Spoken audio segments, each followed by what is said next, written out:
Yo guys, check kamusta mga idol. So ayan, mag-update tayo ngayong Sunday night mga lods at matindi mga news natin mga idol sa global crypto news, trending news mga idol. Kaya kung gusto niyo ng ganyang content, subscribe na kayo sa channel natin.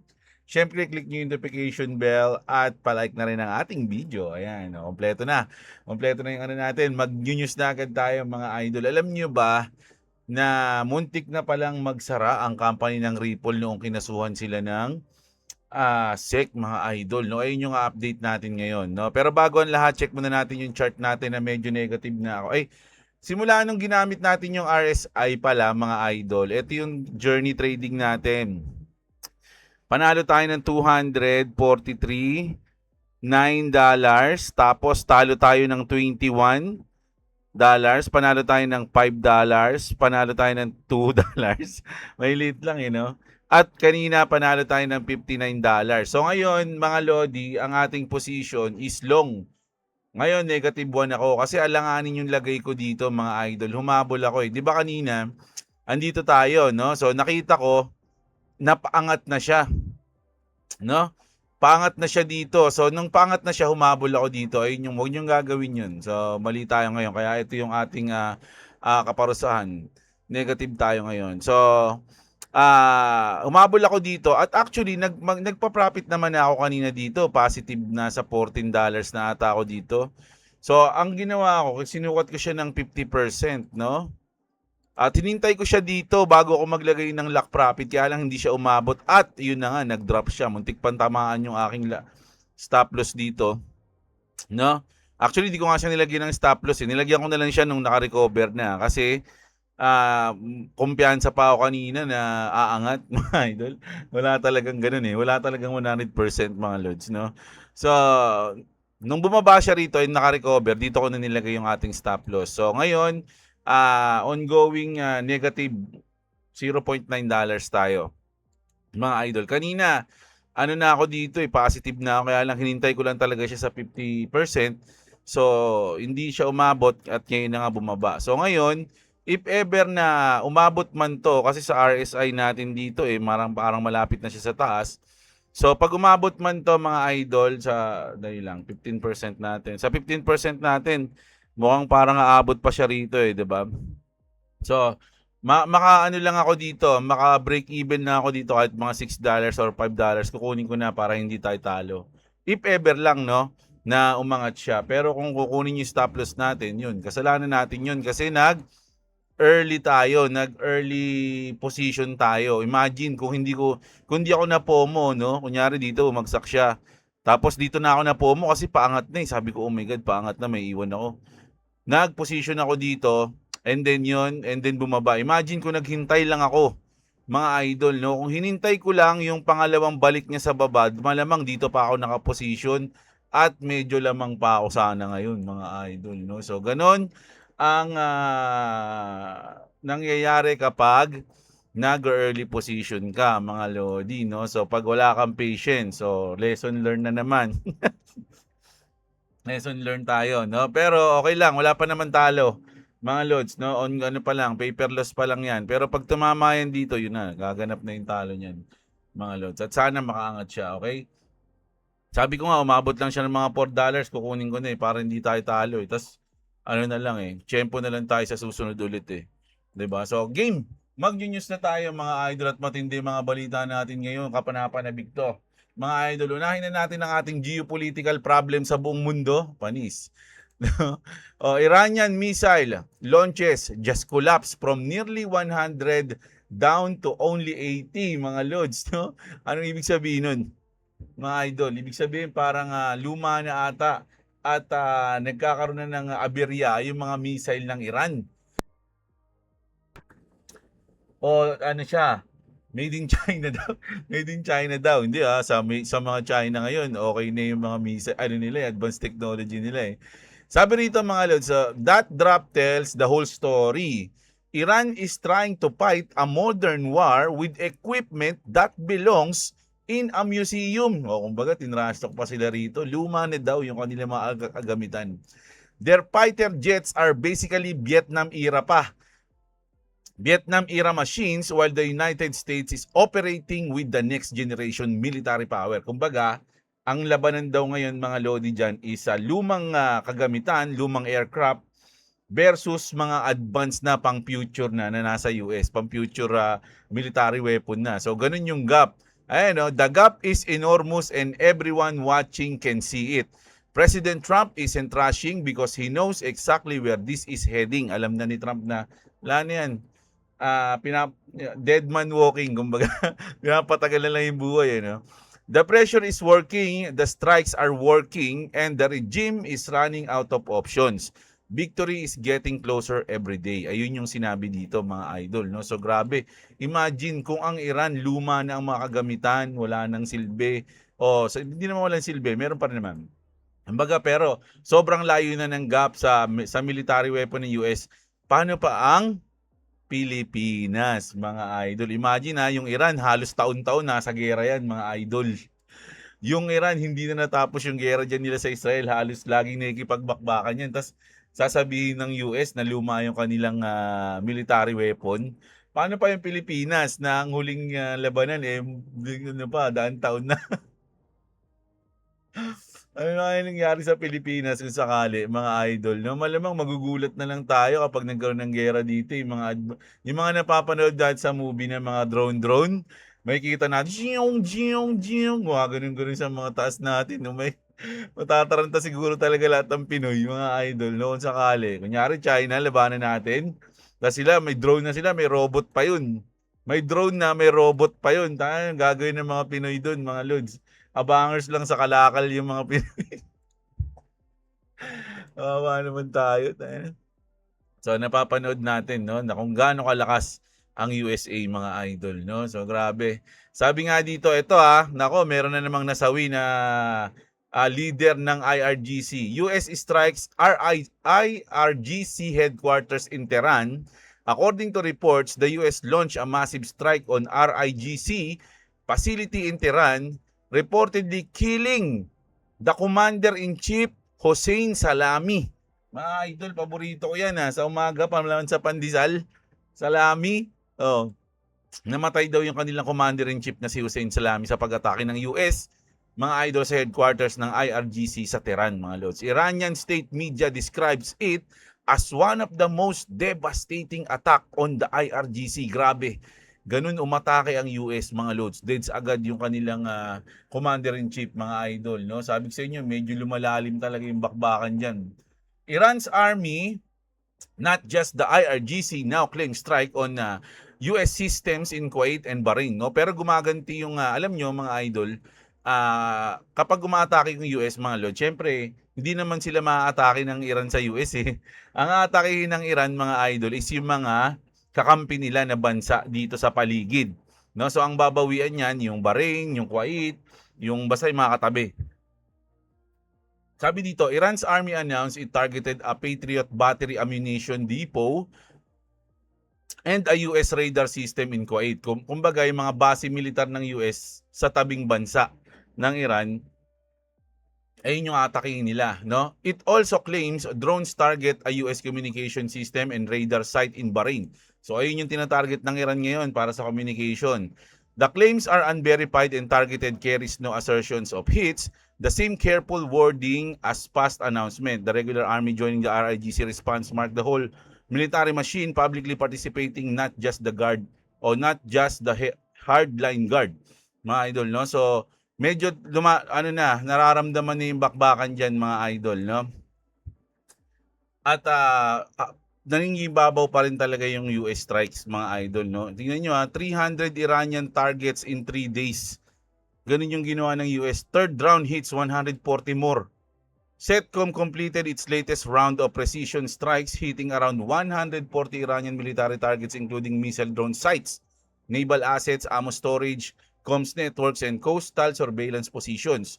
Over 3 nights, US forces have now stocked more than 300 targets total to degrade Iran's ability to attack commercial shipping in the Strait of Hormuz. Shipping continues through the strait. Dahil dyan, parang nawala ng pang-atake yung Iran at mapipigilan na yung pag-atake ng Iran sa mga barkong dumadaan sa Strait of Hormuz, mga idol. Di ba? Grabe. Grabe yung US, nagpapakita sila ng puwersa sa mga oras na to. Mga idol, ayan na, nag-positive na tayo. Basta pag nag-positive to ng kahit mga 5-6, kukunin ko na to. Parang ano lang yun bayad sa position para tsitsempo na lang tayo sa susunod. Okay? Para wala tayong talo. At eto mga lods, maganda to, mga idol. No? Etong chart na to, mga idol, this Bitcoin cycle pala, cycle chart, ayan. This Bitcoin cycle chart is going viral. It maps every 4-year cycle into the same 4 phases. Bear, pre-bull, first bull, and second bull build around Bitcoin's having schedule. The pattern has repeated since 2014, places the current cycle in the red zone. So ito na daw 'yan mga idol, no. Ito yung cycle ng 2014, 2015, 16, 17, tapos 18, 19, 20, 21, 22, 23, 24, 25. Tas ngayon nandito tayo, no? Sa 26. Ganoon daw nangyari. Ayan, no. So 26 ang bottom natin. Mga lods, no? So kung 2026 ang bottom natin mga idol, ang take profit nyo, anong taon? 2029. Ang take profit daw natin is 2029 mga idol. No, naniniwala ba kayo dito? Ito yung trending ngayon na cycle, mga lods. So ngayon, ang panahon ng bodega. Okay? Tapos mag-i-start tayong makarecover 2027. Ito yung sinasabi rito mga lods no? Maniniwala ba kayo dyan? So, ang take profit natin, 2029 na, sabi rito. Mag-ipon na tayo ngayon. Di ba? So, punta naman tayo dito, mga lods. Nako, ito. Trending to ngayon sa Phantom Wallet. Sino ba may mga Phantom Wallet dyan? Siguro naman, onti lang. No? Phantom Wallet appears to be experiencing a major outage. Users reports being lagged out, failed swaps, and token charts not loading. So nagkakaroon ngayon ng medyo technicalities, mga idol, sa Phantom Wallet. Hindi sila nakakapag-swap ng token, hindi sila nakakapag-log in, yung chart hindi naglo-loading. So ganun daw yung nangyayari ngayon sa Phantom Wallet, mga idol. So update lang tayo dyan kasi baka meron may mga Phantom Wallet sa atin. So inaayos na nila yan. We are aware that some users are experiencing degraded performance with the send and swaps. Our team is investigating and working to resolve the issue quickly. We'll update as soon as we know more. Ayan. Dito yung mga mga pagkakataon, yung mga moment, mga idol, na magpapasalamat ka kapag meron kang cold wallet, pag meron kang sarili mong wallet, no? Kasi kapag ganyan, nasa crypto exchange ang iyong asset, mga lodi, hindi mo siya kontrolado. Kapag nagkaroon ng aberya, tulad niyan, technicality sa mga crypto exchange, parehas nyo lang may experience yan, lahat kayo na nandun. No, hindi nyo magagalaw yung asset nyo. Paano kung emergency, kailangan mo igalaw, tapos nagkaroon ng problema yung nila, yung kanilang platform. So once na mangyari yon, wala, hindi umawa. Hindi katulad pag meron kang crypto wallet na sa'yo mismo, self-custody mo yun, mga idol, anytime pwede mo siyang ilabas sa kahit saan na crypto exchange.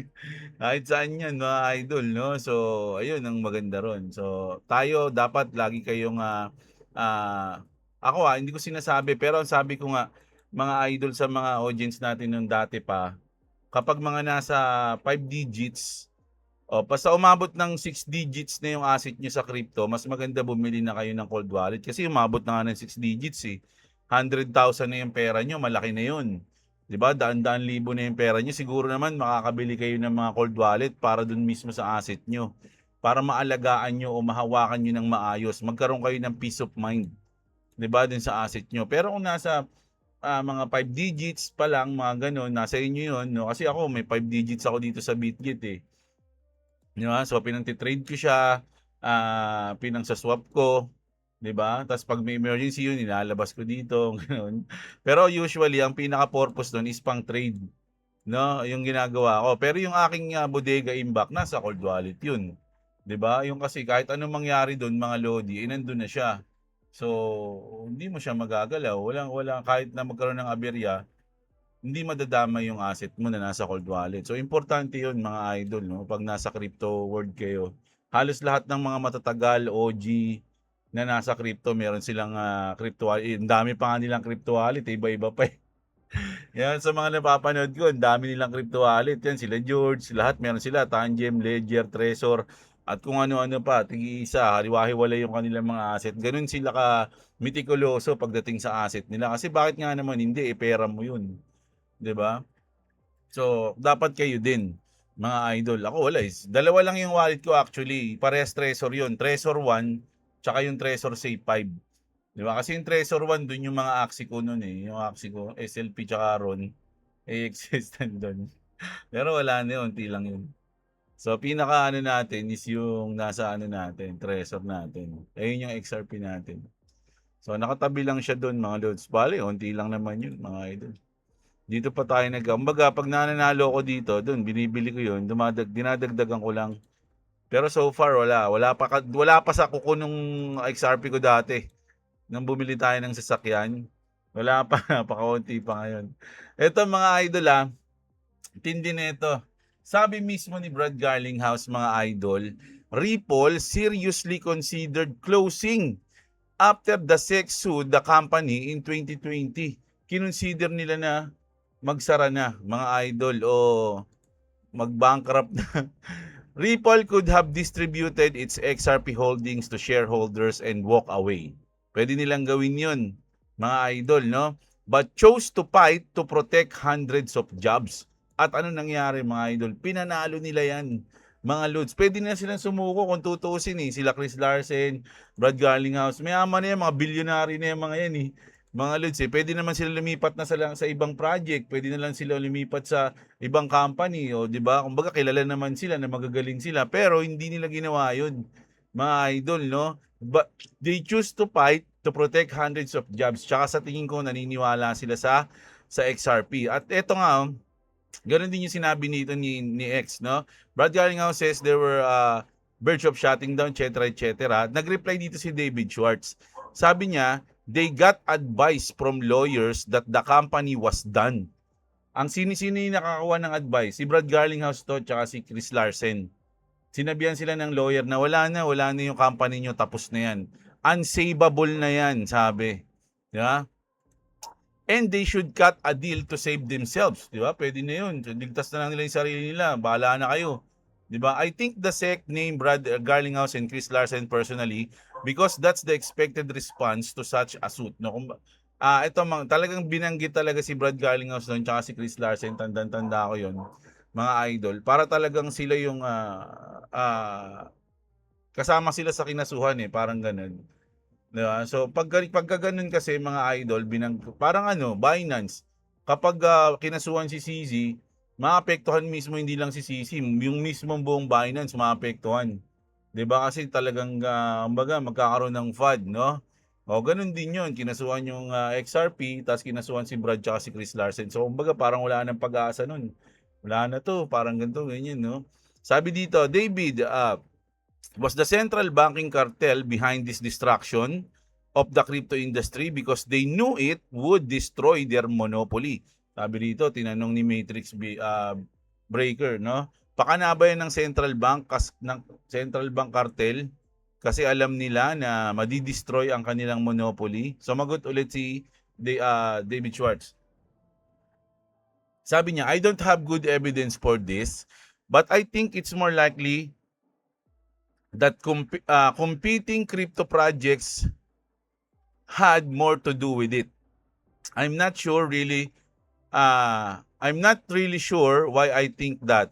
So feel free to disagree. So parang sinabi ni David Schwartz dito, mas kakumbinsi-kumbinsi na competing crypto projects daw mga idol kasi hindi nila talaga kaya yung XRP, mga lods eh.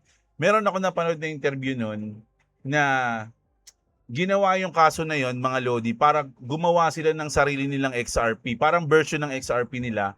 Yung central bank gumawa ng sariling version ng XRP para habang kinakasuhan yung Ripple o yung XRP nun, ginagawa nila yung version nila ng XRP para kung sakaling makagawa sila ng ganun, sila na lang yung gagamitin, tsipera ng XRP. Kaya lang, hindi nila nagawa. Hindi nila kayang gawin yung kakatulad ng XRP, mga lods, no? Kaya nabigo sila, no? Hindi sila makapag-compete doon mismo sa ganda ng technology ng Ripple. So, ayun yun. Umulan na naman ng malakas. Tara, Giselle. Excuse me po. Umulan, no? Malakas. So, ayun yung sa tingin ko. So, sa tingin ko tama yung sinabi ni David Schwartz, no, na hindi sila kaya dinimanda kasi parang sapaw sila, hindi nila kayang ginagawa ng XRP, parang ganun. Bridge yun mga lods At kailangan yun, no? Isipin nyo from muntik nang magsara, mga idol, at muntik nang matapos, unsavable. From unsavable to Ripple becomes one of the crypto's biggest political contributors ahead of Clarity Act vote with almost $50 million. According to a new report, Ripple Labs has contributed nearly $50 million toward pro-crypto political efforts in the 2026 US election cycle. That places Ripple among the largest political contributors in the entire crypto industry alongside firms like Andreessen, o sino man yung mga yan, no? So, muntik nang mamatay pero ngayon nagiging napupunta ulit sa front. At ito pa, yes, the same EuroExim bank that also utilizes XRP. So now, we now have a former SWIFT. Ito na naman tayo mga lods, no, sa SWIFT at sa DTCC. Kung gagamitin ba XRP o hindi, mga lods. Ako sa tingin ko, hindi na ako magko-comment diyan pero akin, si Smoke kasi laging dokumentado lahat ng bitaw nito mga idol Lahat ng sinasabi niya documented, mga loads. No, yung iba nagsasalita, parang opinion lang nila yon. Kaya mas gusto kong binabasa yung kay Smoke kasi talagang dokumentado yung sa kanya. Binara niya kasi rito si Beth, no? Si Beth kasi validator to sa Ripple, mga loads. No? Nag-aaway-aaway sila Sabi ito, so we now have a former SWIFT executive who has forecasted the adoption of XRP within the SWIFT network, who currently works at a bank where he has outlined how XRP will integrate it into its services. Interesting, sabi niya. As a contributor to the XRP ledger, you aren't doing a good job educating the community on XRP's utility while also siding with scams consistently on anti-XRP narrative. Parang sinasabihan niya rito ata si Beth. I made my position clear. SWIFT will use XRP in the future. And here's the source. You're too lazy to find on your own. So ayan, ginanapan na siya ng source, no? Ni Smoke, no? Ako kasi mga lods, alam ko na yan mga lods For me, kung ako tatanungin nyo, messaging kasi yung sa Swift, no? Payments yung sa Ripple, sa XRP yung trabaho niya. So, hindi sila hindi sila magkaiba yung nila yung kanilang purpose, no? So, for me, magagamit yun. Sa akin mga lods at eto naman sa DTCC, XRP is mentioned 352 times in a search of the DTCC system. But Bet wants you to know he thinks SWIFT doesn't plan on using XRP at all. So ayan na. So nagkakaroon na sila ng barahan dito mga idol, no? Yung mga mismong dapat nagtuturo sa atin o nagbibigay sa atin ng lakas ng loob o magandang news pagdating sa XRP, sila mismo yung nag-aaway-aaway mga lods. Ako hindi na ako papatol dito mga idol kasi may sarili naman akong research. Alam ko naman kung ano yung mangyayari at hindi mangyayari mga idol, no? So, ako nasa positive ako lagi mga idol Ayoko yung negative. Pero hindi naman ako masyadong exaggerated. No, nasa positive tayo pero hindi ko naman sasabihin, aabot ang $10,000 siyang XRP. Aabot ng ganito yan. Hindi naman tayo ganoon. Doon lang tayo sa medyo realidad lang tayo mga idol, no? For me, magagamit yan mga idol at malalaman niyo yan sa future mga lods, no? At hindi na malayo yung future na yun, malapit na yun. Mga lods, no? So, ayan. Tapos, ito yung ating malupit na trending news mga idol. Kita nyo to.